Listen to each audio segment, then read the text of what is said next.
Pagpakudal sang dalan sa Barangay Alegre Oton, ginreklamo sang mga residente. Barangay officials nagpanindugan nga dapat may right of way nga ihatag sa mga residente.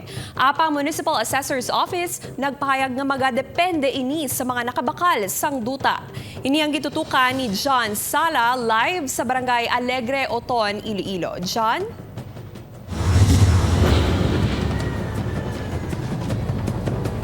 Kate, sunod sa mga residente sang Barangay Alegre Oton nga ang ining alagyan sa akong likod ang ila mayor nga alagyan halin pa sang bata sila padulong sa baybay. Ganit ako nga problema para sila subong ang pagpakudal sa ining dalan sang nagapanag-iya na subong sang ining duta. Palilikban sa pila ka mga residente kag matag-iya sang resort sa beachfront sa Barangay Alegre Oton ang ila pagwa sulod sa lugar. Inibangot sa pagpakudal sang dalan nga nagaserbe nagaisahanon nga alagyan pagwa kag pasulod sa lugar. Kapintabi nga may naganegosyo kami diri sa Tiangge. Ang amon niya dala, bitbito namon mano-mano. Siyempre paway naman kami kay makapoy malayo ti amon na nga budlagit para sa amon. Right of way ginaiya. Kadang tanan nga tao dira ginaiya gaagi.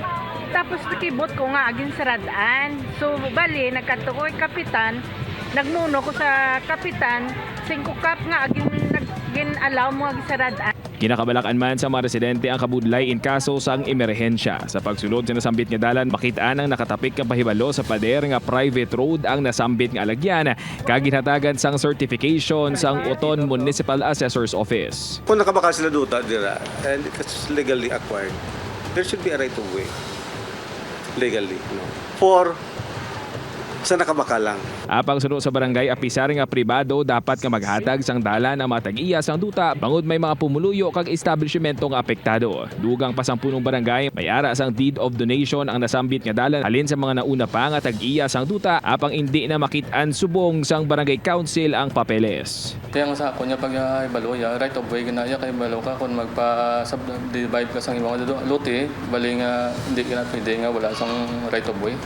Pag inaya para ginaya sa publiko kag para sa tanan ya kung ano may makalamidad sa baybay may ara marespondiran dan labi nagdang ato sang USART. Apang panindugan sang Municipal Assessor's Office nga ang paghatag sang right of way ang desisyon sang mga nagapanag-iya na sang duta subong.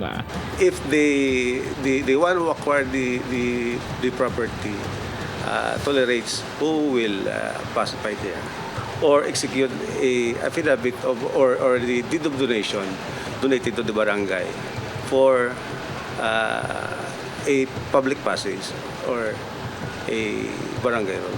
Gintingan sa news team makuha ang bahin sa mga ginatudlo nagpamakal sang duta apang lunsay mga caretaker ang yara kag nagpaiway man ang mga ini nga maghatag sang pahayaga.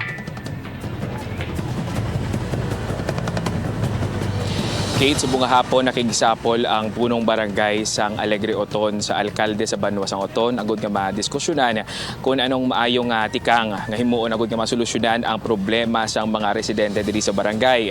Sunod naman sa municipal assessors nga kung hindi konporme ang mga residente sa desisyon nga ginahimo sang tag-iya subong sang duta sarang sila nga makareklamo sa korte agud nga mahisayran kung anong disposisyon sa ila problema.